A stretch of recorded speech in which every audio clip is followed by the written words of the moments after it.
Desde hace varios días tengo ganas de emprender una lectura filosófica. Y si bien en algún momento, en algún video del canal, he leído ligeramente algún texto que tenía que ver con la filosofía, nunca dedicamos un video entero especialmente a un tema exclusivamente filosófico. Y estaba pensando cómo empezar, por dónde empezar, y me parece que la muerte de Sócrates es un momento que puede ser simbólicamente representativo, porque, bueno, no solo se trata de un pensador a partir del cual pensamos en Occidente la filosofía, es decir, un pensador tan preponderante que a partir de él, digamos, los filósofos anteriores a él, los que existían antes de él, se llaman presocráticos, ¿no? Es como la aparición de Cristo en el mundo, que fue tan significativa que el tiempo se divide en antes de Cristo y después de Cristo. Bueno, nosotros podemos decir que la historia del pensamiento occidental se divide en antes de Sócrates y después de Sócrates, pero para no hacer tanta paja verbal, voy a empezar con un pequeño textito de Sabater. Aclaro que, bueno, esto es una manera de ir descubriendo juntos y de ir conociendo juntos. No tengo... Realmente yo leí los textos platónicos hace 20 o 25 años. Me deslumbró la forma de los diálogos, digamos, como un mecanismo ágil para acceder a ciertos postulados que quizá de otra manera hubieran sido más engorrosos, más difíciles de absorber. Ese es el gran, es como el gran descubrimiento de Platón, ¿no? Esa forma de diálogos, digamos, para transmitir todo el pensamiento de Sócrates, y la historia del propio Sócrates. Pero yo quería empezar con Sabater, porque Sabater es un filósofo que me encanta, que para mí fue muy preponderante. Yo en un momento de mi vida estuve internado en un lugar, internado en una comunidad. Otro día voy a hablar de eso. Y en este lugar a donde yo estaba internado, yo estaba internado con mucha gente, donde todos compartíamos espacios en común, y era prácticamente imposible tener privacidad para poder leer y para poder escribir, que para mí era muy importante. Entonces yo solicité en ese lugar una especie de consultorio, una pequeña oficina, para poder llevar a cabo, digamos, estos menesteres intelectuales. Y entonces me dijeron que sí, había como una especie de consejo de dirección de este lugar, y me dijeron que sí, pero que tenía que ser, por ejemplo, no recuerdo bien el horario ahora, pero digamos entre las 4:30 de la mañana y las 6:30, porque era el único horario en el que no se usaban esas oficinas. Entonces yo me levantaba de madrugada y me iba a leer y a escribir a esta oficina de este lugar, que quedaba en el oeste del Gran Buenos Aires, en Ramos Mejía, en Aedo precisamente. Y en ese lugar había muy pocos libros, pero uno de los libros que había en la pequeña biblioteca de ese lugar era un libro de Sabater llamado Ética para Amador. Y yo en ese momento, ese libro de Sabater, Ética para Amador, fue un pedazo de madera en medio del océano para mí, porque yo me aferré a ese libro, lo leí, lo releí, lo anoté, escribí acerca de lo que había ahí. Después Sabater tiene otro libro que se llama Política para Amador, etcétera. Amador creo que es el hijo, si mal no recuerdo ahora. Pero y después cualquier texto de Sabater es siempre un texto delicioso, es muy legible, es muy fácil de llevar. Pero digamos, en este caso este libro se llama La aventura del pensamiento, de Sabater, y es un libro que recoge sintéticamente las ideas principales de una serie de filósofos que Sabater considera fundamentales, digamos, de Platón para acá. Y Sabater, este libro, digamos, piensa en escribirlo luego de una serie de programas televisivos donde él hacía, que deben estar acá en YouTube, calculo, donde él hacía una exposición televisiva de la idea de los grandes filósofos.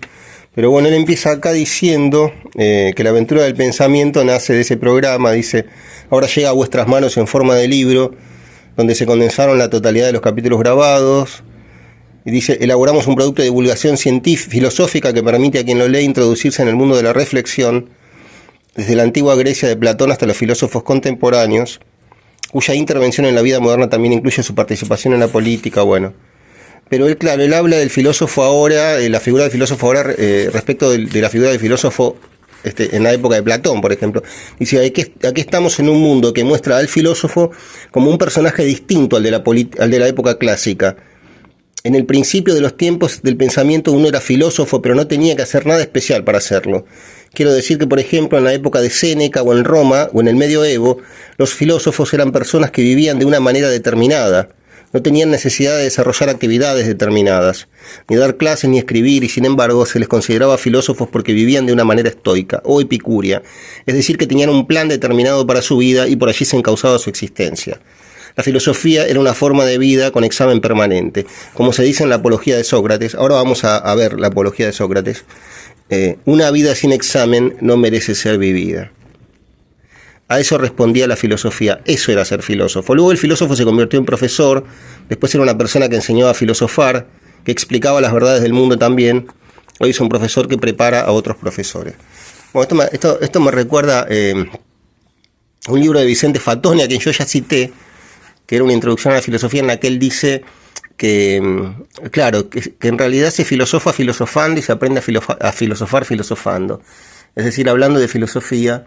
Entonces, bueno, en este caso, lo que yo pretendo hacer con estas lecturas es generar la ilusión de que conversamos un poco, el espectador y yo, bueno, un poco con Platón, un poco con Sócrates, un poco con Nietzsche, un poco con Sabater, y vamos llegando a algunas conclusiones que en realidad lo que hacen es generar más preguntas, que es la manera en que la filosofía procede, ¿no? Bueno, pensar y dudar, precisamente.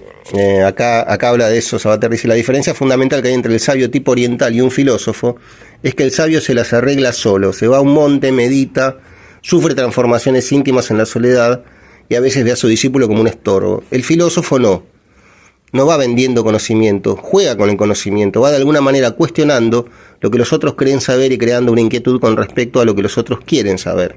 Yo siempre he dicho que se filosofa no para salir de dudas, sino para entrar en dudas. Entonces podemos pensar la filosofía como una disciplina que nos enseña a dudar, o a mejor dudar, en todo caso, a mejor dudar. Bueno, pero vamos a ir Acá hay una cosa hermosa que dice Sabater. Acá hay una cosa hermosa. La función de la filosofía. Dice: para que la filosofía no responda simplemente a una pedantería o a un esnobismo, yo creo que ha de nacer de las catástrofes personales. Voy a repetir esto. Para que la filosofía no responda simplemente a una pedantería o a un esnobismo, yo creo que ha de nacer de las catástrofes personales.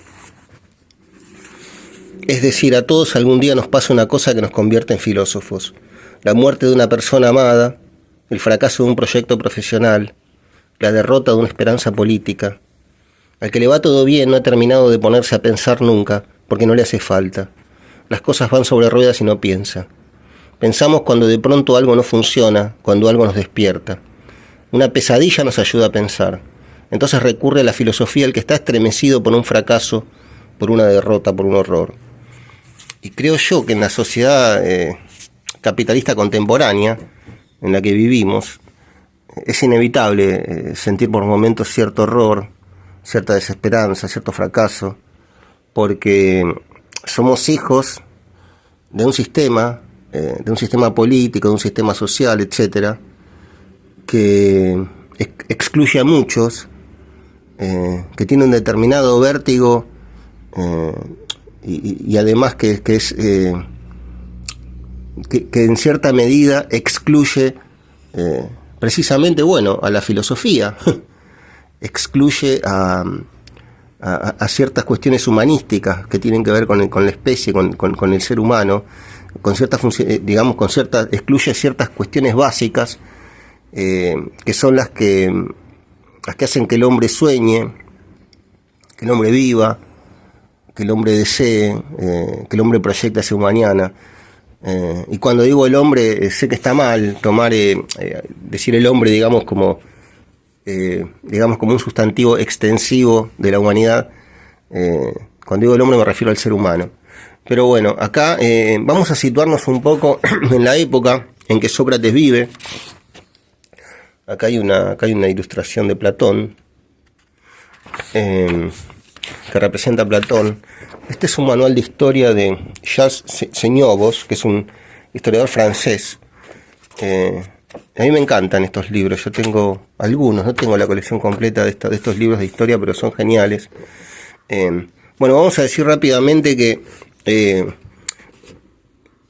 digamos, Sócrates creo que nace en el 467 a.C., bueno, y muere famosamente bebiendo la cicuta en el año 399 a.C., y Sócrates viene digamos, aparece en un momento en el que en Grecia había sucedido lo que se llamó la Guerra del Peloponeso, que fue una guerra intestina entre ciudades, donde murió muchísima gente. Entonces apareció un gobierno que se llamaba el gobierno de los 30 de Atenas. Acá dice, había en Atenas un partido favorable a los espartanos, el partido de los ricos, que había intentado ya derrocar la constitución para arrebatar el poder a la asamblea del pueblo. Lisandro, vencedor, obligó a los atenienses a dejar que este partido tomase la rienda del gobierno. Bueno, y acá dice, se decidió nombrar un consejo de 30 ciudadanos que hicieran nuevas leyes y en tanto gobernase Atenas. Estos consejeros fueron naturalmente nombrados entre los partidarios de Esparta y los enemigos de la antigua constitución. Pero lo que sucedió con estos 30 es que se transformaron en 30 crápulas, y a tal punto que después se los llamó los 30 tiranos. Acá dice, una vez instalados en el poder, los 30, en vez de hacer leyes, se dedicaron a gobernar como dueños. Mandaron prender y condenar a muerte a muchas personas, no solo a los ciudadanos sospechosos de amar el antiguo régimen, sino a los ciudadanos sospechosos, sino también a gentes ricas a las que condenaban a fin de tener pretexto para confiscarle los bienes. Para sostenerse en contra de los atenienses, pidieron soldados a Esparta y pusieron en la ciudadela de Atenas una guarnición espartana de 700 hombres. Se hicieron tan odiosos que fueron apellidados los 30 tiranos. Bueno, después los expulsaron de los 30. Muchos desterrados atenienses se habían refugiado en Tebas. Uno de ellos, Trasíbulo, salió con 70 compañeros y se apoderó en las montañas de Parnes, del camino a Beocia, de una fortaleza situada a 20 kilómetros de Atenas. Bueno, la cuestión es que a estos tipos los derrocaron, y una vez que derrocaron a los 30, dice acá, los 30 se habían retirado con sus partidarios a Eleusis e intentaban alistar soldados. Los atenienses fueron en masa contra ellos, mataron a los jefes y decidieron a los demás volver a la ciudad. Luego todos juraron no conservar rencor a nadie por lo que había ocurrido durante la revuelta. Esto es muy interesante, ¿no? Que hubo un consenso según el cual dijeron, bueno, no vamos a tener rencor y de ahora en adelante vamos a tener una sociedad tranquila, ¿no? A esto se llamó amnistía. Este juramento se observó siempre. En Atenas ya no hubo nunca guerra civil. Qué importante, ¿no? A partir de esta amnistía, de este consenso en el que se llegó a la idea de que no había que tener ningún rencor por lo que había pasado, ya no hubo guerra civil. Muerte de Sócrates. Bueno, acá aparece Sócrates. Los atenienses, que acababan de restablecer su antiguo régimen de gobierno, estaban dispuestos contra las ideas nuevas. Desconfiaban de los sofistas y de los filósofos que habían dejado de creer en la vieja religión y trabajaban para establecer una moral distinta de las costumbres tradicionales. Acá viene Sócrates. Y Sócrates es un viejo hermoso, es como una especie de viejo hippie que iba por la calle, digamos, iluminando las conciencias de la gente. Antes había sido soldado, estaba casado. Era un tipo que había hecho su propia, su propio camino personal dentro del pensamiento y de sus propias reflexiones, perteneciendo íntegramente al sistema, digamos, hasta que en un momento dio un pie en costado y decidió empezar a preguntarse a sí mismo acerca de todo y a preguntarles a los demás. Había entonces en Atenas un viejo famoso por su saber, Sócrates. Primeramente había sido escultor. Luego había renunciado a toda profesión para ocuparse únicamente de filosofía, ¿no? Que, como se sabe, etimológicamente significa amor a la sabiduría. Era muy feo, dice acá, la nariz chata, los labios gruesos, el cuello ancho y corto, los ojos saltones y con mucha barriga. Varias veces se describe la fealdad de Sócrates en los textos, incluso en los platónicos. Se le comparaba en ocasiones con Sileno, y Sileno era el sátiro que acompañaba a Dioniso, al dios del vino, al dios de la lascivia, digamos, ¿no? Que en la mitología romana era Baco. Era muy pobre y vivía miserablemente, pero tenía amigos muy devotos y se le consideraba el más virtuoso de los atenienses. Era un ciudadano modelo, había combatido valerosamente en varias campañas, en Potidea había salvado a su amigo Alcibiades herido, en otra batalla había sido uno de los últimos que se retiraron y los generales decían que si todos hubieran hecho lo que él, se habría logrado el triunfo. El mismo valor había demostrado en la vida política, atreviéndose a protestar contra la sentencia de los generales vencedores en las islas Arginusas y negándose a obedecer a los 30.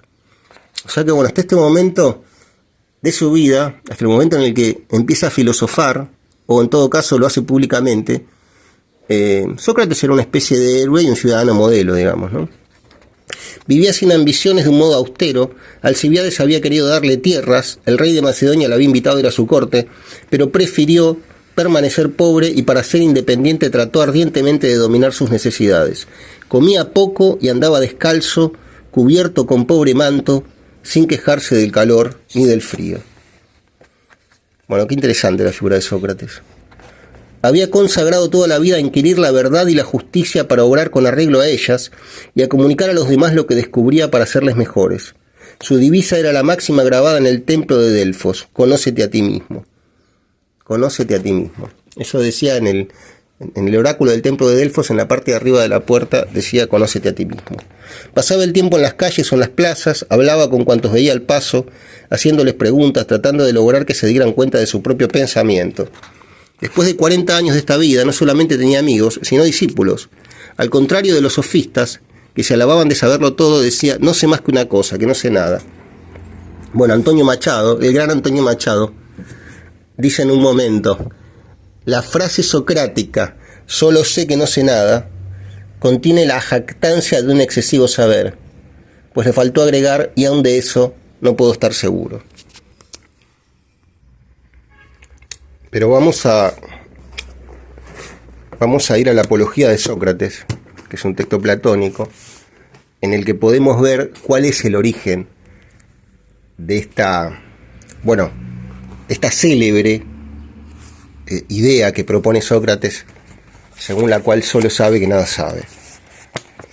Bueno, Platón es el gran discípulo de Sócrates, que figuraba entre los discípulos que él tenía, y es que de alguna manera lo inventa, porque en realidad Sócrates, lo que sucedía con Sócrates es que él decía, él filosofaba caminando por la calle, todo el tiempo conversando, siempre inquiriéndole al otro, haciéndole preguntas a los demás y derivando de las respuestas que le daban las personas que lo rodeaban, las ideas que ya existían en él. Y lo que tiene Sócrates es que él no quería, él decía que algo escrito, algo que quedaba consignado por escrito, de alguna manera estaba muerto, porque uno no podía conversar con el texto. El texto no era como una persona que ante una proposición tenía una duda y la enunciaba. El texto era algo muerto, por eso no escribía. Genial, ¿no? De alguna manera, como hacía Macedonio Fernández, ¿no? Acá en Argentina. Y podemos decir que si Platón fue para Sócrates, si de alguna manera Platón fue el que desarrolló las ideas de Sócrates plenamente, ¿no? Genialmente, para nosotros, Borges fue el que de alguna manera desarrolló muchas ideas de Macedonio, y desde luego de una manera magistral. Pero podemos decir, no que Platón lo inventó a Sócrates, sino que Sócrates lo inventó a Platón, en realidad, en la misma medida en la que Macedonio Fernández inventó a Borges. Bueno, en este diálogo platónico que se llama Apología de Sócrates, Sócrates ya había sido condenado por corromper a la juventud, y estaba condenado a la pena capital, pero en realidad había 3 cuestiones que eran condenables, que eran corromper a la juventud y otra serie de cuestiones, pero en realidad nadie pensaba que él se iba a morir. Y esta es en la Apología de Sócrates, Sócrates hace una defensa pública de sí mismo que empieza de esta manera. Dice: no sé, atenienses, la sensación que habéis experimentado por las palabras de mis acusadores. Ciertamente bajo su efecto, incluso yo mismo he estado a punto de no reconocerme, tan persuasivamente hablaban. Es genial. Sócrates dice: fue tan convincente lo que dijeron en mi contra que incluso me convencieron a mí mismo. Sin embargo, por así decirlo, no han dicho nada verdadero. De las muchas mentiras que han urdido, una me causó especial extrañeza. Aquella en la que decían que teníais que precaveros de ser engañados por mí, porque dicen ellos soy hábil para hablar. Y dice Sócrates: en efecto, no sentir vergüenza de que inmediatamente les voy a contradecir con la realidad, cuando de ningún modo me muestre hábil para hablar, eso me ha parecido en ellos lo más falto de vergüenza. Si no es que acaso estos llaman hábil para hablar al que dice la verdad. Pues si es eso lo que dicen, yo estaría de acuerdo en que soy orador, pero no al modelo de ellos. En efecto, como, bueno, para la Grecia clásica, digamos, un tipo que era un buen orador, era el ejemplo, ¿no? Incluso los sofistas, no importaba tanto la verdad, sino importaba la manera de convencer al auditorio de que se estaba diciendo la verdad. Algo análogo a lo que pasa hoy en día, bueno, con los abogados, ¿no? Estoy hablando en términos generales. En un juicio es más importante que un abogado sepa convencer y no tanto que esté diciendo la verdad. Bueno, dice: en efecto, como os digo, estos han dicho poco o nada verdadero. En cambio, vosotros vais a oír de mí toda la verdad. Ciertamente, por Zeus atenienses, no oiréis bellas frases como las de estos, adornadas cuidadosamente con expresiones y vocablos, sino que vais a oír frases dichas al azar, con las palabras que me vengan a la boca, porque estoy seguro de que es justo lo que digo, y ninguno de vosotros espere otra cosa. Dice Sócrates, que es súper querible y súper entrañable, porque es evidente que dice la verdad. Pero acá lo que cuenta él es cómo lo condenan, digamos, ¿no? Es decir, qué es lo que él hace para que lo condenen. A ver, yo creo que lo tenía marcado por acá. A ver. Bueno, acá dice: de mi sabiduría, si hay alguna, y cuál es, os voy a presentar como testigo al Dios que está en Delfos. En efecto, conocíais sin duda a Crefonte. Este era mi amigo desde la juventud y adepto al Partido Democrático, fue al destierro y regresó con vosotros. Y ya sabéis cómo era Crefonte, qué vehemente para lo que emprendía. Pues bien, una vez fue a Delfos, Crefonte lo admiraba mucho, era un amigo de Sócrates que lo admiraba mucho a Sócrates, y tuvo la audacia de preguntarle al oráculo esto. Pero como he dicho, no protestéis atenienses. Preguntó si había alguien más sabio que yo. La Pitia le respondió que nadie era más sabio. Acerca de estos dará testimonio aquí este hermano suyo, puesto que él ha muerto. Entonces, un amigo de Sócrates va al oráculo y pregunta si hay alguien más sabio que Sócrates. El oráculo le dice que no. Entonces Sócrates, ante esto que dice el oráculo, que le cuenta a su amigo, va a investigar por las calles para ver si encuentra verdaderamente a alguien que sea más sabio que él, para ver si el oráculo se equivocó. Pensad por qué os digo estas cosas. Voy a mostraros de dónde ha salido esta falsa opinión sobre mí. Así pues, tras oír yo estas palabras, reflexionaba así: ¿qué dice realmente el Dios y qué indica en enigma? Yo tengo conciencia de que no soy sabio, ni poco ni mucho. ¿Qué es lo que realmente dice al afirmar que yo soy muy sabio? Sin duda no miente, no le es lícito. Y durante mucho tiempo estuve yo confuso sobre lo que en verdad quería decir. Más tarde, a regañadientes, me incliné a una investigación del oráculo del modo siguiente. Me dirigí a uno de los que parecían ser sabios, en la idea de que si en alguna parte era posible, allí refutaría el vaticinio y demostraría el oráculo. Este es más sabio que yo, y tú decías que lo era yo. Ahora bien, al examinar a este, pues no necesito citarlo por su nombre, era un político aquel con el que estuve indagando y dialogando, experimenté lo siguiente, atenienses. Me pareció que otras muchas personas creían que ese hombre era sabio, y especialmente lo creía él mismo, pero que no lo era. A continuación intentaba yo demostrarle que él creía ser sabio, pero que no lo era. A consecuencia de ello me gané la enemistad de él y de muchos de los presentes. Al retirarme de allí razonaba a solas que yo era más sabio que aquel hombre. Es probable que ni uno ni otro sepamos nada que tenga valor, pero este hombre cree saber algo y no lo sabe. En cambio yo, así como en efecto no sé, tampoco creo saber. Entonces Sócrates dice que fue a ver a un sabio, al que la gente reputaba por sabio, un político, una personalidad destacada de la sociedad, y entonces se dio cuenta de que no era sabio, pero se dio cuenta de que ese sabio creía que era sabio, no sabía que no era sabio. Entonces entonces Sócrates sí sabía que él no era sabio, pero sabía algo más que ese tipo, porque sabía que no lo era. En cambio el tipo vivía engañado. Y de ahí nace la frase socrática, solo sé que no sé nada, ¿no? Bueno, sigue. Parece pues que al menos soy más sabio que él en esta misma pequeñez, en que no lo sé en que lo que no sé tampoco creo saberlo. A continuación me encaminé hacia otro de los que parecían ser más sabios que aquel, y saqué la misma impresión, y también allí me gané la enemistad de él y de muchos de los presentes. Después de esto iba yo uno tras otro, sintiéndome disgustado y temiendo que me ganaba enemistades, pero sin embargo me parecía necesario dar la mayor importancia al Dios. Debía yo en efecto encaminarme indagando qué quería decirle el oráculo hacia todos los que parecieran saber algo. Y por el perro atenientes, pues es preciso decir la verdad ante vosotros, que tuve la siguiente impresión. Me pareció que los de mayor reputación estaban casi carentes de lo más importante para el que investiga según el Dios. En cambio otros que parecían inferiores estaban mejor dotados para el buen juicio. Sin duda es necesario que os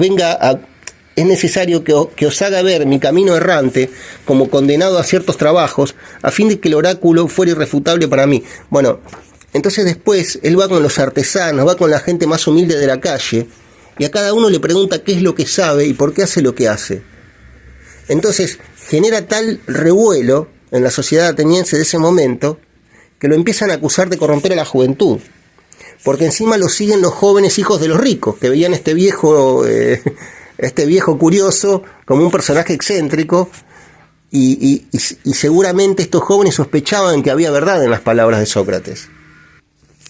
Bueno, acá dice eso, dice: a causa de esta investigación, atenienses, me he creado muchas enemistades muy duras y pesadas, de tal modo que de ellas han surgido muchas tergiversaciones y el renombre de que soy sabio. En efecto, en cada ocasión los presentes creen que yo soy sabio respecto a aquello que refuto a otro. Es probable, atenienses, que el Dios sea en realidad sabio y que en este oráculo diga que la sabiduría humana es digna de poco o de nada.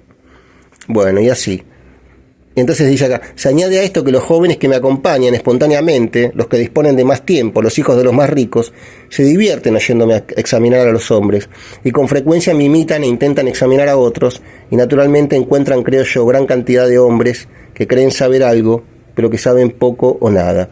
En consecuencia, los examinados por ellos se irritan conmigo, y no consigo mismos, y dicen que un tal Sócrates es malvado, y corrompe a los jóvenes. Bueno, esta es la apología de Sócrates.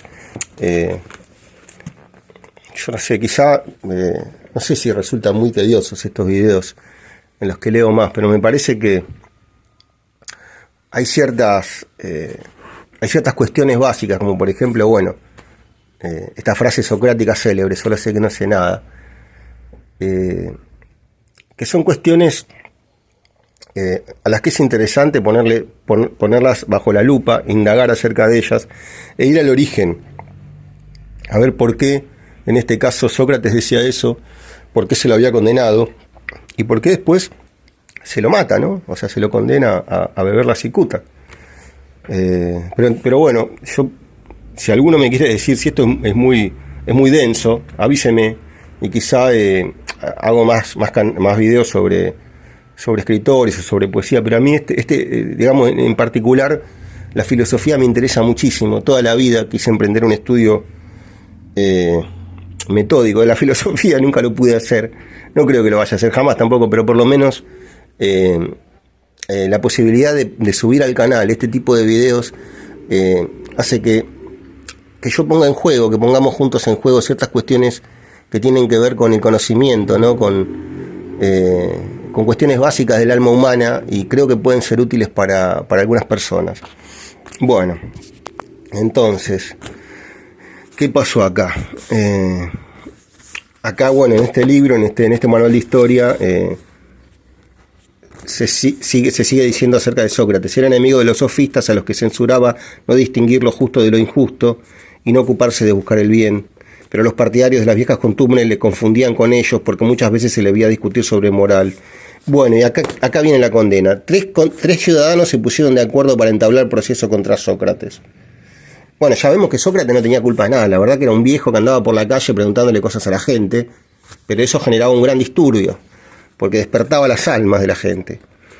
Eran Anitos, Rico Cardador, uno de los jefes del Partido Democrático, que quería mal a Sócrates por haber convencido al hijo de aquel de que no siguiera la profesión de su padre, un mal poeta, Melitos y un retórico Licón. Bueno, estos tres tipos que condenan a Sócrates, Anitos, Melitos y Licón, la verdad que bien podrían formar parte de un teatro de varieté y salir por los barrios a hacer números circenses con esos nombres. Acusaron a Sócrates de no creer en los dioses de la ciudad, de adorar dioses nuevos y corromper a los jóvenes, cosas todas que en Atenas eran crímenes capitales. Juzgó la causa el tribunal de los Eliastas, asistieron 559 jueces, Lisias, el célebre orador, ofreció a Sócrates escribirle la defensa. Sócrates no aceptó, no quería salvar la vida y habló sin temores, poniendo francamente sus ideas. Bueno, constantemente Sócrates tiene la posibilidad de ser salvado. Incluso sus amigos, cuando él está en cana, él tiene que pasar 30 días preso antes de beber la cicuta, sobornan al guarda, y el guarda se había hecho tan amigo de Sócrates. El guarda, digamos, el carcelero de Sócrates era uno de los que más lloraba cuando Sócrates estaba bebiendo la cicuta. Este carcelero acepta ser sobornado para que escape Sócrates la noche anterior al día en que tenía que beber la cicuta, pero Sócrates no acepta, porque Sócrates dice: ¿qué clase de pensador sería yo si no sostengo con mi cuerpo lo que postulo con mis ideas, si me escapara a último momento? El tribunal estuvo muy dividido. 278 jueces votaron la absolución, 281 la pena. Restaba resolver cuál había de ser esta. Los acusadores propusieron la pena capital. El condenado tenía también derecho a proponer. Sócrates dijo. ¿Qué dijo Sócrates acerca de su propia pena? Por haberme consagrado al servicio de mi patria, trabajando para hacer a mis conciudadanos virtuosos, propongo que me condenen a ser alimentado hasta el fin de mis días en el Pritaneo, a expensas del Estado. ¿Qué era el Pritaneo? El Pritaneo era uno de los edificios oficiales de Atenas, como si dijéramos ahora el Congreso.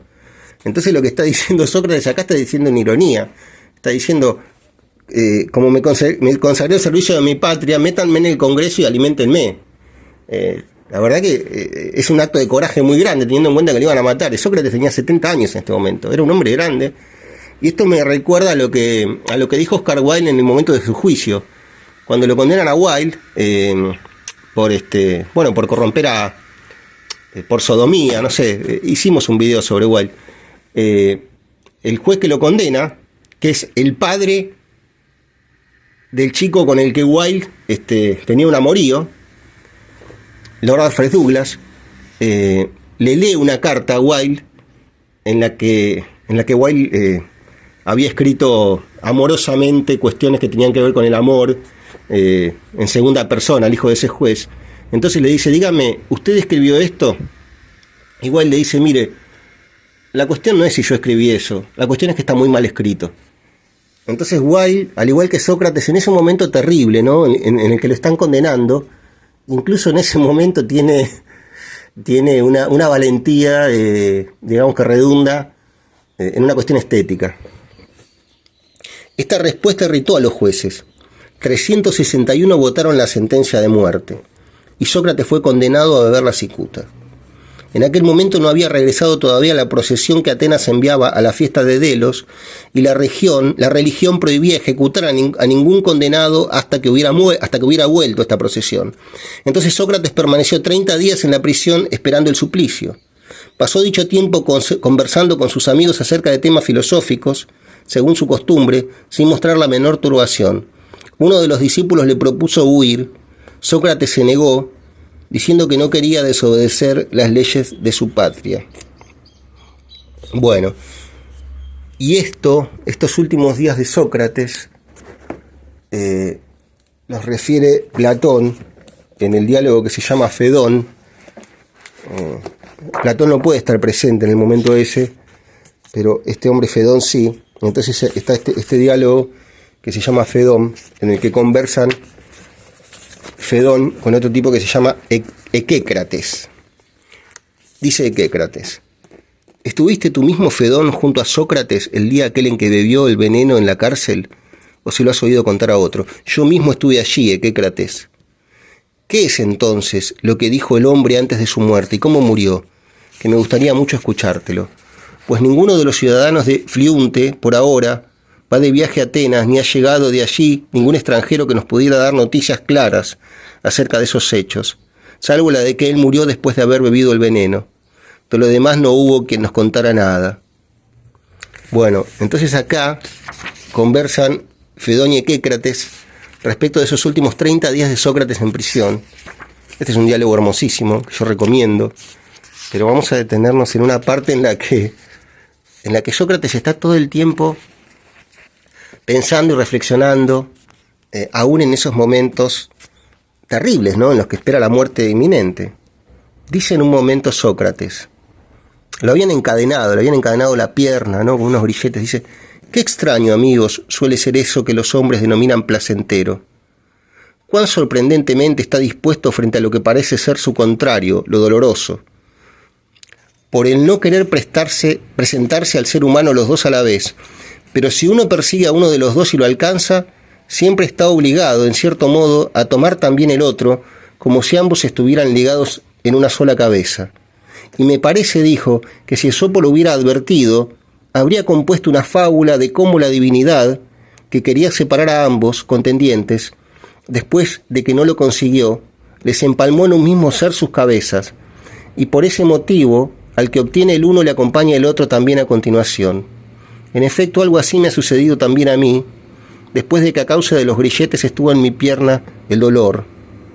Ya parece que llega, siguiéndolo el placer. Bueno, esto a mí me recuerda, y acá hay la figura de un árbol. Bueno, discúlpenme, pero yo tengo muchos sonetos en la cabeza. Esto a mí me recuerda a un soneto de Francisco Luis Bernardes, que es uno de los sonetos más hermosos de la lengua, que postula una idea según la cual para alcanzar un placer siempre hay que pasar antes por un dolor, para llegar al paraíso siempre hay que pasar antes por el purgatorio o por el infierno, para llegar a la vida siempre hay que atravesar de alguna manera la oscuridad y la muerte. Y dice en este soneto Francisco Luis Bernardes: si para recobrar lo recobrado debí perder primero lo perdido, si para conseguir lo conseguido tuve que soportar lo soportado, si para ahora estar enamorado fue menester haber estado herido, tengo por bien sufrido lo sufrido, tengo por bien llorado lo llorado.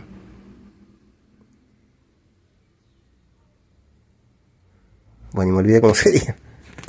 Porque después de todo he comprobado que no se goza bien de lo gozado, sino después de haberlo padecido. Porque después de todo he comprendido que lo que el árbol tiene de florido vive de lo que tiene sepultado. Bueno, discúlpenme. Vamos a la parte de la muerte de Sócrates, que es el final del diálogo platónico Fedón. Bueno, acá está Critón, ¿no? Dijo, habla Sócrates, porque está con su amigo Critón, que está muy triste, que llora por él. Entonces Sócrates dice: no logro persuadir, amigos, a Critón de que yo soy este Sócrates que ahora está dialogando y ordenando cada una de sus frases, sino que cree que yo soy ese que verá un poco más tarde muerto y me pregunta ahora cómo va a sepultarme. Lo de que yo haya hecho desde hace un buen rato un largo razonamiento de que una vez que haya bebido el veneno ya no me quedaré con vosotros, sino que me iré marchándome a las venturas reservadas a los bienaventurados, me parece que lo digo en vano, por consolaros a vosotros y a la par a mí mismo. Salidme pues fiadores ante Critón, dijo, pero con una garantía contraria a la que él presentaba ante los jueces.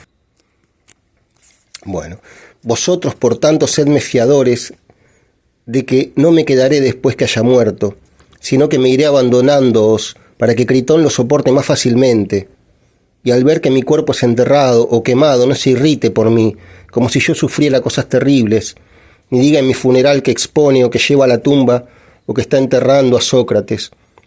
Pues has de saber bien, querido Critón, dijo él, que el no expresarse bien no solo es algo en sí mismo defectuoso, sino que además produce daño en las almas. Es hermoso esto. El no expresarse bien no solo es algo en sí mismo defectuoso, sino que además produce daño en las almas. Así que es preciso tener valor y afirmar que sepultas mi cuerpo, y sepultarlo del modo que a ti te sea grato y como te parezca que es lo más normal. Después de decir esto, se puso en pie y se dirigió a otro cuarto con la intención de lavarse, y Critón le siguió, y a nosotros nos ordenó que aguardáramos allí. Así que nos quedamos charlando unos con otros acerca de lo que se había dicho, y volviendo a examinarlo, y también nos repetíamos cuán grande era la desgracia que nos había alcanzado entonces, considerando simplemente que como privados de un padre íbamos a recorrer huérfanos nuestra vida futura. Cuando se hubo lavado y le trajeron a su lado a sus hijos, pues tenía 2 pequeños y uno ya grande, y vinieron las mujeres de su familia, ya conocidas, después de conversar con Critón y hacerle algunos encargos que quería, mandó retirarse a las mujeres y a los niños, porque antes, su mujer estaba llorando a los gritos, entonces Sócrates pidió que la sacaran de allí, que la llevaran a su casa, y él vino hacia nosotros. Entonces era ya cerca de la puesta del sol, pues había pasado un largo rato dentro. Vino recién lavado y se sentó, y no se hablaron muchas cosas tras esto, cuando acudió el servidor de los 11 y puesto en pie junto a él le dijo, este servidor era el carcelero que se había hecho amigo de Sócrates durante los 30 días de su cautiverio y que lo admiraba, al igual que lo admiraban todos sus discípulos. Sócrates, le dice el carcelero, no voy a reprocharte a ti lo que suelo reprochar a los demás, que se irritan conmigo y me maldicen cuando les mando beber el veneno, como me obligan los magistrados. Pero en cuanto a ti, yo he reconocido ya en otros momentos en este tiempo que eres el hombre más noble, más amable y el mejor de los que en cualquier caso llegaron aquí, y por ello bien sé que ahora no te enfadas conmigo, sino con ellos, ya que conoces a los culpables. Ahora pues ya sabes lo que vine a anunciarte, que vaya bien y trata de soportar lo mejor posible lo inevitable. Y echándose a llorar, se dio la vuelta y salió. El carcelero de Sócrates lloraba, al igual que sus discípulos, despidiéndolo. Entonces Sócrates, mirándole, le contestó, adiós a ti también, y vamos a hacerlo. Y dirigiéndose a nosotros comentó, qué educado es este hombre. A lo largo de todo este tiempo me ha visitado, y algunos ratos habló conmigo, y se portaba como una persona buenísima, y ved ahora con qué nobleza llora por mí. Con que vamos, Critón, obedezcámosle, y que alguien traiga el veneno si está triturado, y si no, que lo triture el hombre. Entonces Critón dijo, pero creo yo, Sócrates, que el sol está todavía sobre los montes y aún no se ha puesto, y además sé que hay algunos que lo beben incluso muy tarde, después de habérseles dado la orden, tras haber comido y bebido en abundancia, y otros incluso después de haberse acostado con aquellos que desean. Así que no te apresures, pues aún hay tiempo. Entonces, claro, su amigo Critón le dice, mirá, vamos a escabiarnos, chupemos algo, tirate a dormir una siesta antes de morir. Y Sócrates le contesta, es natural, Critón, que hagan esto los que tú dices, pues creen que sacan ganancias al hacerlo, y también es natural que yo no lo haga, pues pienso que nada voy a ganar bebiendo un poco más tarde, nada más que ponerme en ridículo ante mí mismo, apegándome al vivir y escatimando cuando ya no queda nada. Con que venga, dijo, hazme caso y no actúes de otro modo. Entonces Critón al oír le hizo una seña con la cabeza al muchacho que estaba allí cerca. El muchacho salió y tras demorarse un buen rato, volvió con el que iba a darle el veneno, que llevaba molido en una copa. Al ver Sócrates al individuo le dijo, venga, amigo mío, ya que tú eres entendido en esto, ¿qué hay que hacer? Nada más beberlo y pasear, dijo, hasta que notes un peso en las piernas y acostarse luego, y así eso actuará. Al tiempo tendió la copa a Sócrates. Este momento en el que Sócrates bebe el veneno de la cicuta, creo yo es el episodio capital de la historia de la filosofía. Y él la tomó, y con cuánta serenidad de Quécrates, sin ningún estremecimiento, y sin inmutarse en su dolor ni en su cara, sino que mirando de reojo con su mirada taurina, como acostumbraba al hombre, le dijo, ¿qué me dices respecto a la bebida esta para hacer una libación a algún dios? ¿Es posible o no? Tan solo machacamos, Sócrates dijo, la cantidad que creemos precisa para beber. Lo entiendo, respondió él, pero al menos es posible, sin duda, y se debe rogar a los dioses que este traslado de aquí hasta allí resulte feliz. Esto es lo que ahora yo ruego que así sea. Y atención con esto. Y tras decir esto, alzó la copa, y muy diestra y serenamente la apuró de un trago. Y hasta entonces la mayoría de nosotros, por guardar las conveniencias, había sido capaz de contenerse para no llorar, pero cuando le vimos beber y haber bebido ya no, sino que a mí al menos, con violencia y en tromba se me salían las lágrimas, de manera que cubriéndome comencé a sollozar, por mí, porque no era por él, sino por mi propia desdicha, de qué compañero quedaría privado. Fedón llora, dice, no por Sócrates, sino por él mismo, por una cuestión egoísta, porque él iba a tener a partir de ese momento en que Sócrates moría, la ausencia de Sócrates en su vida. Ya Critón antes que yo, una vez que no era capaz de contener su llanto, se había salido, y Apolodoro no había dejado de llorar en todo este tiempo anterior, pero entonces rompiendo a gritar y a lamentarse conmovió a todos los presentes, a excepción del mismo Sócrates. Él dijo, ¿qué hacéis, sorprendentes amigos?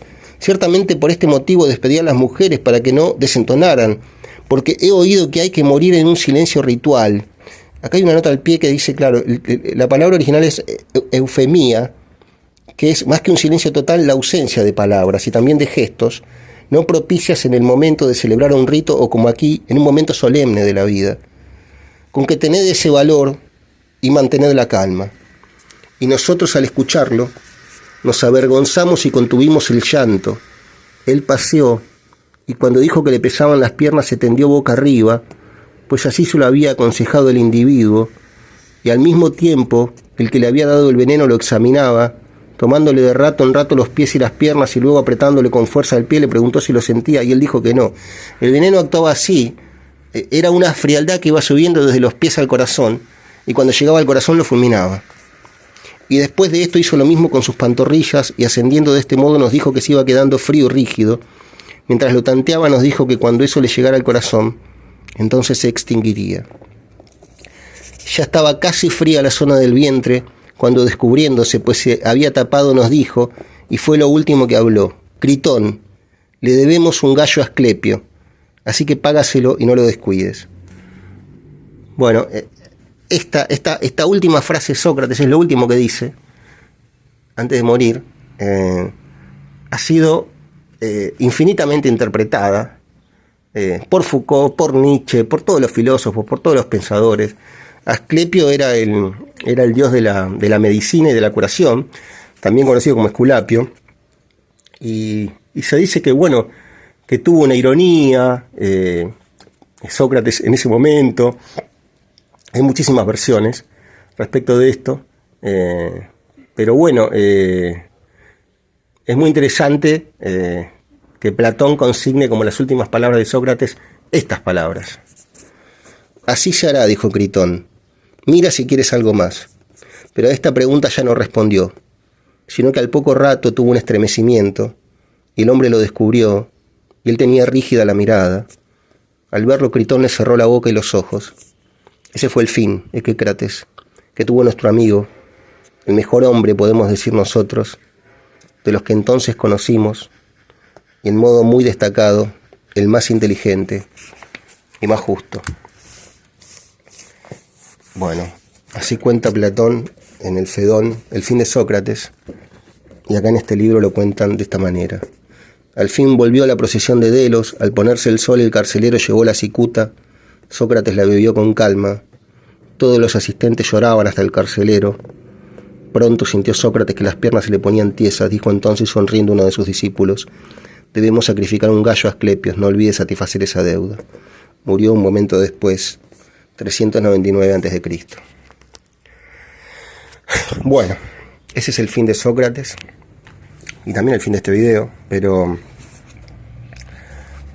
yo me acordaba, pero no lo pude encontrar, que en una parte de, en este caso, bueno, en este libro, en esta colección está traducida como La ciencia jovial, pero hay un libro de Nietzsche que se llama La Galla Ciencia, que creo que es de 1882. Bueno, y Nietzsche siempre es un loco hermoso que este libro empieza con una parte en prosa, después tiene una parte en verso. Y yo no encontré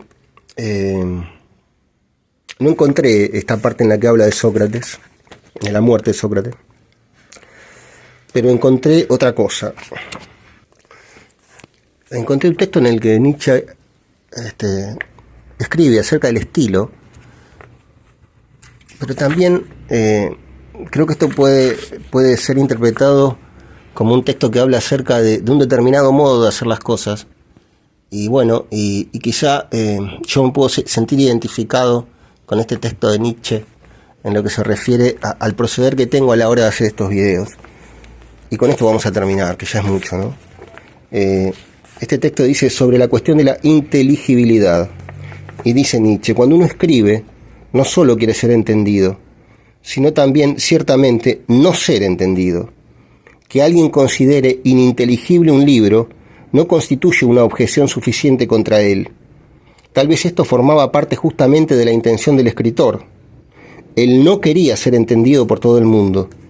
Todo espíritu y gusto más distinguido busca elegir también a sus lectores cuando quiere comunicarse. Una vez que los elige, levanta a la vez su barrera contra todos, contra los otros. Es aquí donde tienen su origen todas las sutiles leyes de un estilo. Ellas separan, crean distancia, prohíben la entrada, la comprensión, como se ha dicho, mientras que al mismo tiempo abren los oídos a los que son similares a nosotros. Y déjeseme decir algo entre nosotros, y a propósito de mi caso. No me gustaría que mi ignorancia o la vehemencia de mi temperamento me impidieran ser inteligible para vosotros, mis amigos, ni siquiera a causa de la vehemencia, por mucho que ella me obligue a aproximarme rápidamente a una cosa para abordarla en general.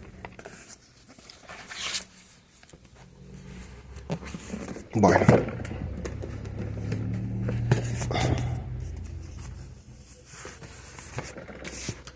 Y acá tenemos una cita que dice: toda la filosofía occidental es una serie de notas a pie de página de las obras de Platón.